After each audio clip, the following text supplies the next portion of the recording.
You are the fan club?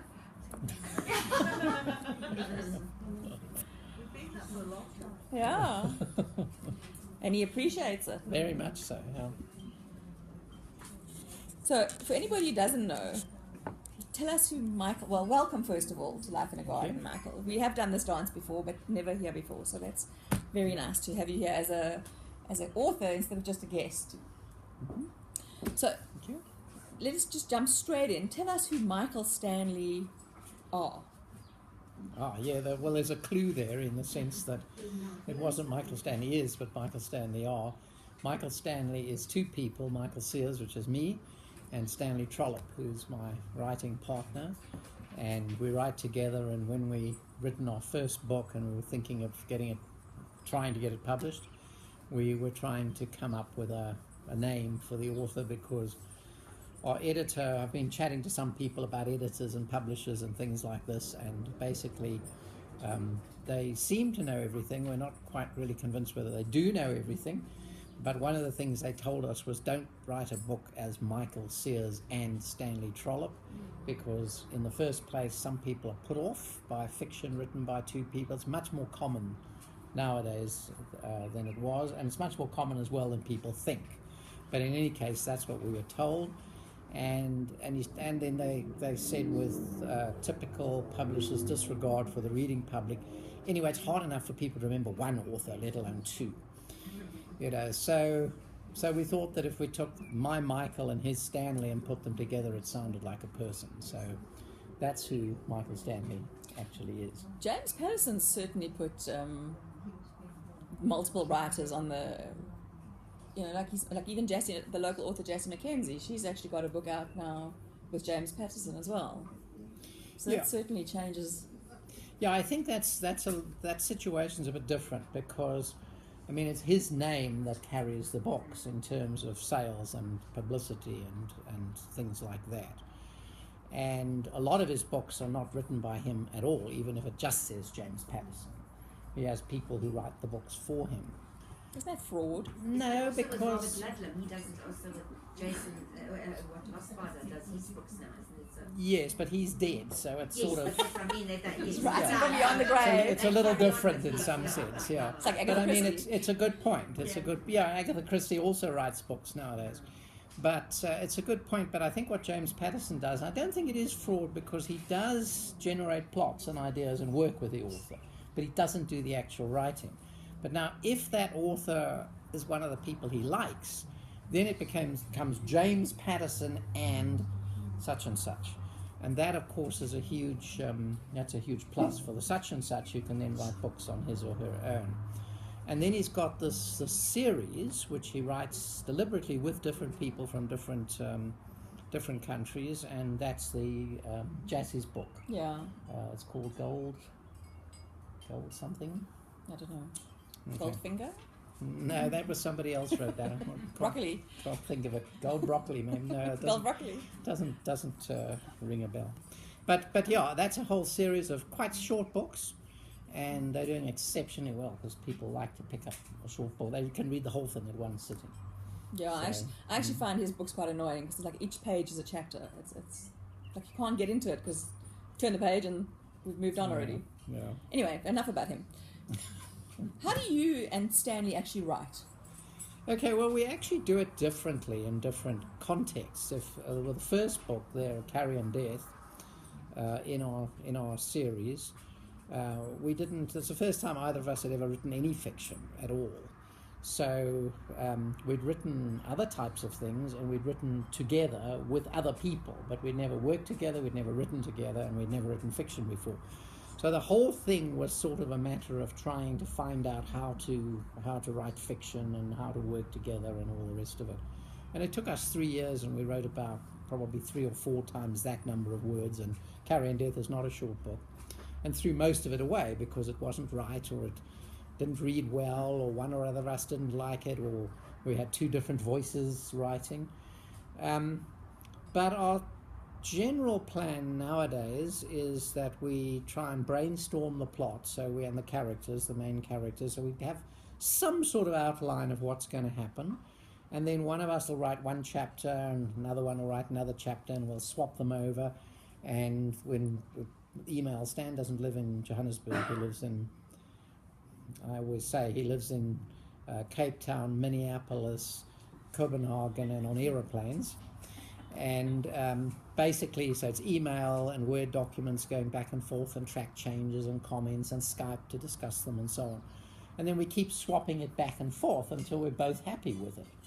And that's important, I think, because what happens at the end is you have a chapter which is different, I think, from what either of us would have written separately, but is in the same voice throughout the whole book. And people who've read the books, and you're entitled to contradict me, but most people say that they don't see any dislocation in the... Sorry, you notice they're very quiet until we actually start talking, and then all hell breaks No, they're loose. not getting any attention, that's why. Where's your squeeze bottle? You haven't got it? I haven't got it, but I got water. Oh, Hey, yeah. tell. No, so as I say, most people say they can't hear two voices. So there is a Michael Stanley out there somewhere in the ether between here and Minneapolis. I definitely don't think there's two voices, because now that you mention it, I did wonder how you did that, to integrate the two like that. And you have the different of the book. It's really good. Thank you. No, I mean, I think that is very important, because other authors who write together do different things. Some of them write one character and some writes another character. And as I say, there are quite a lot that you may not even, like Nikki French, for example, is two people. PJ Tracy is... I don't know Nikki French is two people. Nikki French is husband and wife, which sounds really dangerous to me, but okay. Ronnie. Dick Francis. I mean, a lot of people were writing partnerships, but it never was. It isn't commonly known. And as I say, they use different styles, which can be writing different characters, so that then the voice isn't as important, especially if you see it from that character's point of view and then from the other character's point of view, because they're different characters, so they can have different perspectives and so on. How did you give birth to Kubu? Yeah, Kubu was actually Kubu was our protagonist, our detective, and he works for the CID in Botswana. He's assistant superintendent, so he's basically number 2 in the CID to the director. And where Kubu came from was we actually, as I said, we were trying to learn how to write. So we write fiction, and one of the things we were told is write what you know. So we're both academics in our backgrounds, and so we decided, okay, we're going to have an academic who's a protagonist, and we came up with an ecologist who was going to solve the mystery, and he comes across with a game ranger, a body that's being thrown out for hyenas to consume and destroy the evidence. That's the hyena in the Carrion Death over there. He only appears in the first chapter, but he got on the cover, so that's the way these things work. And then we realized that that's great, but I mean, there are going to be police involved in this. Somebody finds a body, they're going to report it to the police, and the police are going to send out a detective, and the detective going to, there'll be forensic stuff done, and so on and so forth. So there'll be stuff, whoever your protagonist is going to be, the police are going to be involved. So we remembered that Kubu is the Setswana word for hippopotamus, and we thought we'll have this big, rather cumbersome, overeating detective who will sort of go there and be the foil for the ecologist. So Kubu clambered into his Land Rover, took with him his sandwiches and put on opera, because he likes opera, in the car. And as he drove along, he thought about how he'd become a detective and how how he had ended up in the CID. And by the time he got to the dead body, the ecologist had it. He was out of the story. Kubu was the hero. Kubu had taken over. And as a consolation prize, we eventually married the ecologist off to Kubu's sister-in-law, which seemed to be the best we could manage. So he was sort of a bit of I guess he's sort of an accidental protagonist, but he emerged pretty well fully formed. We didn't sort of take him and change him in different ways. I suppose there are things about him that are, things that we enjoy, like eating and drinking and being good overweight. Wine and good food. Good wine, opera, And in all your books there is a theme about food, and he loves food and he eats. You know, in the latest one it doesn't. You seem to have toned it down a bit. It's not. I was waiting for like descriptions of meals and fantastic, and it's not. It doesn't really happen in this book. I was quite sad. Okay, that's interesting. I hadn't. Nobody's made that comment before, and I hadn't thought about it before. Yes, maybe you have to love food to notice that the food's missing from the book. Right. Okay. All right. We'll remember that for the next book. In A Death in the Family, which is where his father dies, we use food as a way of reflecting his grieving, because he suddenly loses appetite, which is more or less the most miserable thing that can happen to Kubu. So there it was deliberate. If it's not not in this book, then it's an oversight. Yeah, I'm sure he was eating, just not. He does not eat, on but stage. there's no like. Still not got his appetite back. Maybe not quite. Yeah. That's right. Yeah. You also tackle social themes. Is that a deliberate? Is that a deliberate thing? I mean, we've got human trafficking. We've got blood diamonds. We've got. I'm just trying to think. We've got the Chinese colonization of Africa. We've got Bushman people. Bushman, yeah. So is that deliberate? Yeah, I think it is. It's not usually that we set out on a book with with some sort of social theme, but I think it sort of came a bit from the original book, and the question we're often asked is, why do you set your books in Botswana? I mean, Stan was born in South Africa, even though he's now all over the show. And the true answer to that, when we're not being pretentious, is that we needed somewhere where you could throw a body out and hyenas would eat it. And that's difficult to pull off here in South Africa. They're not, throwing it out in the street here. Somebody would probably steal the body, but they wouldn't get it destroyed in the same way. Whereas in Botswana, if you're not in Gaborone, but in the back of the country, you'll certainly be able to do that. So that's why we shifted the book it started off in the Kalahari in South Africa, and we shifted it to Botswana. But actually it's been a blessing, because it's meant that we can sort of address some of these social background themes, backstories, if you like, without them always having to be in the context of the legacy of apartheid. And I don't want to criticize, I'm not criticizing. There are great South African mystery writers who write exactly in that context, people like Mike Nicol, Dion Meyer, and so on, Jassy.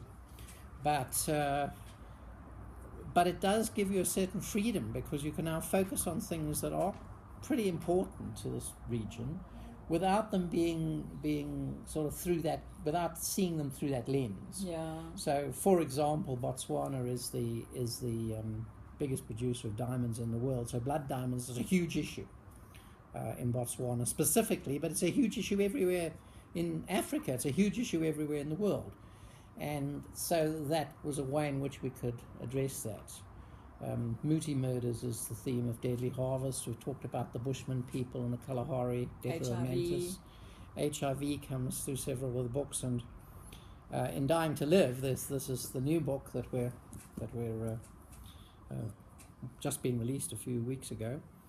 The theme that we've got as the backstory there, there's one social theme and one human theme. The social theme, sorry, this is probably one of your questions that I'm jumping ahead of. No, please, by all means. I'm making them up as I go along. Good, so am I.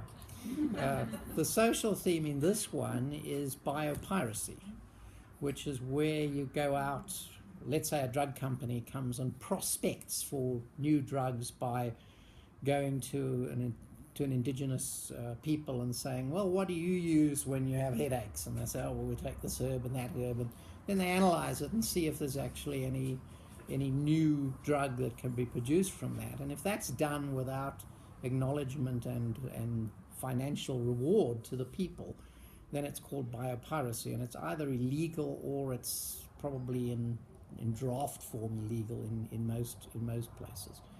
An example we had here with the Bushman people was the hudia, which is a sort of an ugly-looking cactus-like thing that grows in the Kalahari, which they chew as an appetite suppressant. And of course, appetite suppressants is something which could make a lot of money for a drug company. And the CSIR investigated it, and then they did a joint deal with one of the big drug companies. I can't remember which one. And there was this whole thing. Then external people said, but hang on a minute, you discovered this from the Bushmen, and what are they getting out of it? And then they did actually do a good, a fair deal to reward them in terms of royalties and so on for the idea.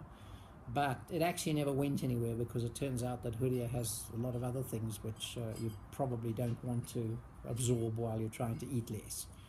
So they dropped the whole plan, but that was a sort of almost a touchstone example in Botswana and South Africa. So what we do in this book is we postulate a plant in the Kalahari which is believed to extend life. And either one of your dogs has broken into the electric fence. We shan't mention any names. So that is so it's this biopiracy, and then how this develops as the backstory, which is what Dying to Live is reflected against. But the human aspect is greed. And if you think about what people are greedy for, and you could make a huge list, but something that would extend life must be up at the top. I mean, the sort of person who is greedy would want that for themselves, they'd want it for their families, they'd want it to sell. I mean, that would be the Fountain of youth. The fountain of money, and fountain of youth and money. So you make all the money and you're young enough to enjoy it. So the backstory of this book is greed, and the mask was chosen to somehow represent that. I don't know whether it does or not. I don't know whether that was the intention of the artist we have here, bio-pirated the mask. But that's the sort of human theme in the back of the book. Did you happen to read that article that I tagged you on Facebook and about the man in China who lived to 256 years old? Yeah. Do you think there's any... I don't know. There's so much that you read on the internet which is either exaggerated or not true, but it's certainly possible. I thought his secret was interesting, that you sit like a tortoise was one of them. I was just wondering how exactly you do that. But, one of the things that comes across in this book is this just as one person who appears to be very old as in more than 100 years, and is that just a genetic thing, So I don't think I'm giving away the story. The story is more about people believing in this thing than whether it actually exists or not, and that's left for you to discover in the book, whether there is such a thing or whether there isn't. So given the chance to take a tablet that would prolong your life, would you do it? No. Even if it made you younger? No. This is not an easy audience, huh? You would? Yeah. It's to me, long life is, for a lot of people, it's a gift, but it's also a strong mental attitude of how you live your life anyway. Because, I mean, our bodies get older, but our minds generally stay. I mean, it's like, I still believe that I'm 35. I wish. Yeah. I still think you're 35, Helen. Thank you, my darling. Yeah. But I think age is just a number. It's how you feel in yourself. And if you believe that you can keep going, and you keep going, and you are given, and you get stuck somewhere along the line with something that's going to stop you from carrying on feeling that you're 35, although you're not, to give you that little boost, then yes, by all means, I would definitely take it. As long as you still got quality of life. Yeah. I think to a large degree, we've already tapped in with modern medicine and everything else. People are already living longer. Yeah. So I think we've already tapped into the fountain of youth without even realizing that it's happening. The medication to suppress diabetes and suppress cholesterol and suppress this and suppress that is already extending lifespans 5, 10, 20 years. Yeah. So I think it's already begun, and we don't actually we're not even cognizant of it. I think I don't the... take medicine, Okay, but you would take this one. but I've taken it. I'm not that I don't need it. Yeah, At times I do, yes, but I try not to take yes, it. Now, I think one my does. partner, my husband, is type 2. So Mm. we have him rationing like this every morning. And I would love to give him a pill to add to his To his to make it collection, live long, just to yeah. make sure that I know he's going to carry on living. Well, of course, most ideas, most premises for books are not original. There have been a number of different novels written around this theme, and one of them, which you might know, is John Wyndham wrote a book called The Trouble with Lichen. And it was basically the same thing. Somebody by accident discovers a material, an artificial material in that case, which makes people live longer. And it's very difficult for them to decide basically what to do with it. So as part of the story in the book, it's outsourced to a beauty parlor, basically. And they have various treatments, and this treatment does make them look younger because they are staying younger. And then, of course, there's a lot of toing and froing in the book when people discover this, and half of them are very angry about it, that they've been cheated in a way. But the attitude of the proprietor of the beauty parlor is, well, you come to me to stay looking younger. I'm making you looking younger by keeping you younger. So, there are a lot of different ways in which you could exploit this. But in our case, it's what happens is there's one person who's found who's very old, and then this gets out, and then greed takes over. Whether you want it for yourself or whether you want it for the money, there's a drug company that gets involved, a small drug company following it up, and individuals, and so it builds up into a thriller. Have you guys started on your next book? We have, only in the sense of really planning the plot together. Do you actually plot? We plot to some extent. As I say, we sort of try and do an outline in some way into the book. Very often it changes. Our second book, we plotted in a very detailed plot, and it worked fine. We tried the same thing in the third book. It didn't at all. We found that the wrong character was the bad guy. We didn't even get the bad guy right when we did the plot. Sometimes when you write, you can just see that the characters are not doing what you expect them to do. Do they take on a life of their own? Yeah, I think they do in a way. I think it's again, I think often authors say that, my characters take over. And then I just have to do it's like they're dictating to me. I don't really think that's so much the issue. They are, after all, figments of your imagination when all's said and done. But I think what happens is, as you build them up, you build up a background for the character, and you try and make your characters three-dimensional, so that, they're real people, they're believable people because they behave the way real people would behave. And I think the difficulty is then the plot may ask them to do something which is not consistent with that. And that's where the character takes over, because of course you can write the character doing anything you like, but when you read it, it doesn't make sense, because that character, the way you've developed the character, would not do that in those circumstances. So that's what I think people mean when they say the characters take over. The background of has quite a bit of humour in the police station and the way they work. Is that purely fiction that you've done? Because it sounds almost as if you've visited a Botswanian police station and seen how they work. It sounds so authentic there. We do. I mean, we spent time at the CID in Gaborone. We spent time with the pathologist and his bodies. We've spent time in police stations in the middle of nowhere. Luckily, early on in the piece, we got to know the Deputy Commissioner of Police, who subsequently became the Commissioner of Police. And so one could go into a little police station in the middle of nowhere in the Kalahari or in the Chobe, as in Deadly Harvest, and say, we'd like to know how to escape from your jail. Can you take us on a tour of the jail? This doesn't usually go down too well at first sight.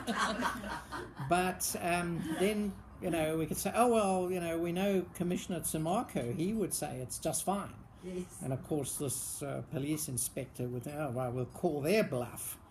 He phones Commissioner Tsumarko's office and can't get through, and then Stan whips out his cell phone and says, it's okay, I've got his private number, and dials it in, hands it to him, and yes, Commissioner. Oh, absolutely, Commissioner. Yes, I'll, whatever they want, Commissioner. Yes. So we've been very, unfortunately, Commissioner Tsumarko, who's a lovely person, has been very good to us, has now retired, so I'm not quite sure. Yeah, I'm not quite sure how much joy we're going to get at police station. But yeah, I mean, sorry, that's a long answer to your question. I think we do try and make the books, they're police procedurals. So if you're going to write a police procedural, it's got to, I think, be authentic, and it's got to follow the way the police do things there. The fact that there's only one pathologist in the country and all autopsies are done in Gaborone, irrespective of where the person dies, is very much changes the way in which things are done by the police. So, you know, there are lots of issues like that which you just don't know unless you go and talk to people. And the Botswana are wonderful people. They're lovely and they're very helpful when you're not asking them questions like how do you escape from the jail. But people tend to be policemen tend to be very willing to talk to authors. All our friends say the same thing. You know, they actually want you to get it right. They want to be shown. They work hard. They're doing their best. You know, they make mistakes, but they're honest mistakes. I'm not saying everybody's like that. I'm saying that's how most, I think, people are, police are, and they want authors to see that, and so they take people out with them on, you know, patrols and things of this nature, so that you can get an impression of what's actually happening. I think the thing that strikes you in Dying to Live is the different types of policemen you get. You get the ones that are prepared to go the extra mile, that want the results, that give a damn about their job, and then you get the kind that are like, well, somebody else can do it. You know, I've just fobbed the job off onto somebody else and see. So there's no personal investment, and I think that comes through very clear in this particular book.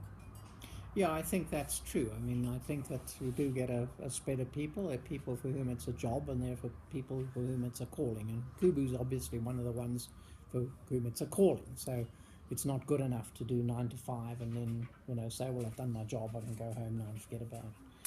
But of course, there are people like that, and there are people who are dishonest. So yeah, but you've got new characters like the Samantha, who's coming through in this book quite a bit. And then you've got the lazy detective who sends the Bushman policeman out to do his job for him as well. So you're actually seeing the different levels of policing and how effective certain people are and how ineffective certain people are as well. So I found that to be very interesting. Yeah, no, I think again, that's just trying to make it, you know, the way it is. Not everybody's going to be working hard and committed and brilliant, and not everybody's going to be slovenly and mucks up the crime scene the first time they set foot in it. Yes, it's the South African police and it's a high-profile murder. Well, I think we could talk about the South African police situation in a lot of different contexts, as I say. And again, I think that one of the things that we have, Botswana is a very different country, because although it was never a colony, it was a protectorate. It was, and it asked the British to come and protect it, basically, from the Boer republics, and then of course South Africa. So it's a very different culture. It's not a post-colonial culture, and I think that's a very important thing about it. It's one of the things we really enjoy writing about. As I say, it's different from just about everywhere else in Africa, and for that reason. Tell us about the different masks on the books. Okay, well, they're actually all based on masks that Stan owns. He's a collector of African artworks. And this is actually the first time we've had the 3 books together with the mask sequence, because this is our British publisher. She liked this idea, and here's the other one. Oops, Death in the Family. They're different sizes, but that's okay. So the first one she published actually is this one that came out last year, Death in the Family, and that is a real mask, but as you see, the artist has sort of stylized it to fit in with the colors and the lettering and so on. And then after that, the second one that came out is this one, Deadly Harvest, and this is the first time, as I say, we've had them together because we've only just got copies here in South Africa of that version of Deadly Harvest. And there they actually took the photograph of the mask and then he worked around that, which I think works better myself, but again, it'd be interesting to hear what people say. And this one, the new one, Dying to Live, as I say, it's a genuine mask, and we were trying to get the artist to do something different with it, and particularly to sort of try and represent this greed and this conflict between the traditional culture in the country and the Western culture and the Western approach to things. And so he said, well, suppose I put them... Everybody's a critic, isn't it? Suppose I put the mask in a jacket and tie. So you'll conflict the two things. And it seems to me, it seemed to us quite striking when he actually did that. But you know, it's a question of whether you like them or whether you don't. The Americans have a completely different style of cover. It's very stylized. It looks completely different from anything like this. That's what they like. And what do we know? Can I ask you to read to us, please? Sure. Okay, so this is a couple of pages early on in the book, and what's happened in the story is that apparently very old bushman, white hair, which is very unusual for a bushman to become old enough to do that, very wrinkled, which is very usual for bushmen, has been found dead, and there's some feeling, in fact, the police feel it may not be of natural causes. They're not sure, but they feel that's the case. And so the body is brought from the Kalahari to Gaborone, and the autopsy takes place, and the person who's doing the autopsy is the pathologist Ian McGregor, who's a Scottish immigrant to Botswana, and he goes through all the books. The books, by the way, are all separate stories. It's only the main characters and the family that go through all the books. So Ian phones up Kubu and he says, you better come and take a look at this yourself, because there's something about this body that's a bit different.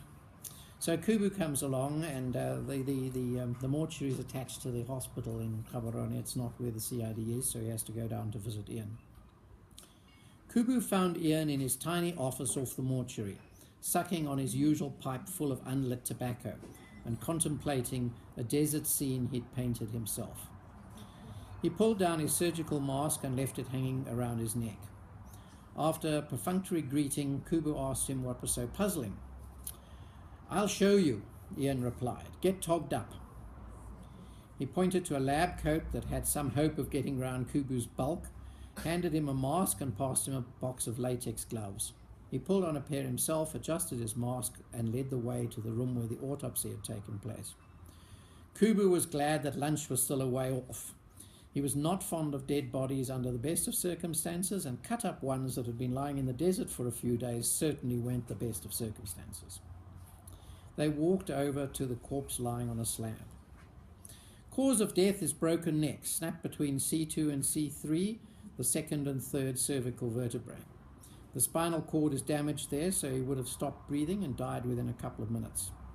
Now take a look at this. Ian indicated the left side of the head. It looks as though he was hit on the side of the face. There's bruising and there are abrasions as a result of the blow. It seems the blow was hard enough to break the neck, but that's very unusual. There's not that much damage to the face, no cracked cheekbones, for example, so I don't think the blow was very severe. You'd expect the head to whip sideways, but not the neck to break. What if somebody broke his neck deliberately, held him and then sharply twisted his head? If the bones are as brittle as you say, that would have been easy. Well, there's only bruising on one side of the face, and there's no evidence of a struggle. He would have fought back, and there would have been evidence, skin under the fingernails or the like. There's nothing. Could it have been an accident? He was hit on the face and broke his neck in the fall. Ian shook his head. I can't see how he'd fall on his head, and look at this. He lifted the right arm and showed Kubu the wrist, which was badly bruised. Kubu looked carefully at the damage and nodded. He also has a distal radial fracture, Ian added. That's a broken wrist. What could have caused that? Ian shrugged. Given how weak his bones are, a rough grip from a strong man might have done it. If you fall, that's the bone that one breaks when you try to save yourself, but given the damage to his spinal cord, that's very unlikely. When did he die? Judging by what Detective Sergeant Sagodi said about the state of rigor mortis, probably the day before the tourists found the body. I can't do much better than that at this point. He paused. Kubu waited. So far, nothing particularly strange had been revealed, but he was sure there was more to come. He's old, all right, Ian continued. Bushmen always have faces like walnuts from all that sun, even the young ones. But look at the hair, pure white, and his bones are showing signs of severe osteoporosis. That's leaching of the calcium. It happens in old people and makes the bones brittle. That may be why that blow snapped his neck and the radius cracked under a rough grip. Kubu nodded. So the man was old. That was no surprise either. Now doubt entered Ian's voice. And yet look at this. He offered Kubu an unidentified organ in a glass jar filled with clear liquid. Go on, take it. Look closely. Kubu did, then handed it back none the wiser. That's the liver of a young man, Kubu. Maybe a 40-year-old who didn't drink. And then there's this. He handed Kubu a container with what was clearly a heart. That ticker would have gone on pumping for years. All of the internal organs are like that. It's only the skin, the bones and the hair that belong to a 70 or 80-year-old. Kubu frowned. How can he be 40 inside and 70 outside? Could it be just genetics? He chose his parents well? I've never read of anything like this, Ian replied. And here's something else. He passed Kubu a petri dish containing a blackened lump of what Kubu took for metal. That's a bullet, no doubt about it. I found it by chance when I got intrigued by the young organs. Ian paused and corrected himself. The young-looking organs, I should say. It was lodged in one of the rectus abdominis muscles, a couple of centimeters below the skin. Probably pretty spent when it hit him or it would have killed him. I was surprised. Surprised? Was it recent? Not recent at all. I was surprised because there was no scar, nothing. I take photos as well as examining the body before I start the autopsy. I went back to the photos to check. No scarring at all. If he was a nomadic bushman and somebody shot him long ago, he wouldn't see a doctor in the desert. If he didn't die, he'd recover. How long would it take the scar to disappear? Ian shook his head. Never. The scar would never disappear.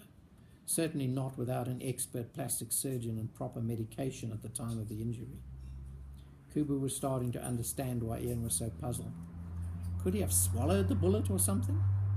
Again Ian shook his head. It would be impossible for it to get there from inside the body, and it's badly corroded.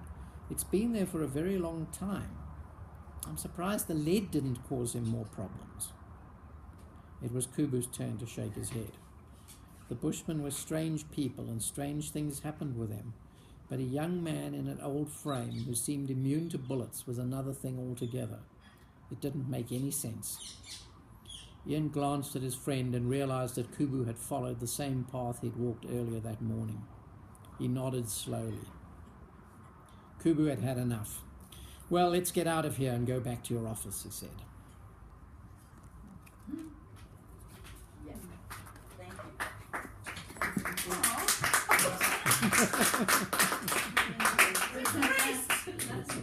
That's an old book. But if you want more, you need to buy the book. How much are they? The books are two prices. The new one is 180. The list price is 195, but I'm not registered for VAT, so call it 180. The big size ones are 180, and Sunshine Noir, which we haven't talked about, that's a collection of short stories which actually Stan edited. We got a little sick of all the Nordic noir stuff. All that cold, damp snow and everybody wandering around in the dark in winter committing dark deeds. And so we challenged a group of mystery writers who set their stories in hot parts of the world to write a short story where the heat and the sun and all the rest of the summer aspects were sort of key or important in the stories. And Sunshine Noir is the collection that came out of that. Two of the stories in that book have actually been shortlisted for the British Crime Writers Association Award for Best Short Story of 2016. So obviously from the point of view of the editors and cocking a snoot at the Scandinavians, some of our best friends are Scandinavians, by the way, that was very nice. So 2 out of 6 of the shortlist is from the collection. So the collection, this one and the new book, is 180, and the previous ones, which are the small format size, are 150. Thank you very much. Good. Well, so thank you all for coming. If you haven't paid me before you go, please pay me. And coming up, on the 8th of July, we're talking grass. The kind you mow, not the kind you smoke. It's a gardening talk. We might do the other kind one day as well. And then following that, on the 16th of July, we've got Toby Kunye coming for tea. That's a Sunday morning. And then I haven't booked an author for later in that month, but I will get around to that. And then the following month, in August, we're having a science fiction and fantasy festival with a whole bunch of authors, probably about 5 or 6 South African authors with their books. And they're just going to mill around. We're not going to do anything kind of formal. They might do some readings, but nothing, not quite like this, different format. And that's, if you want to know anything else, please join the mailing list or join the Life in a Garden group on Facebook. And enjoy the garden. There's dessert in the kitchen if anybody wants to go and have dessert and coffee.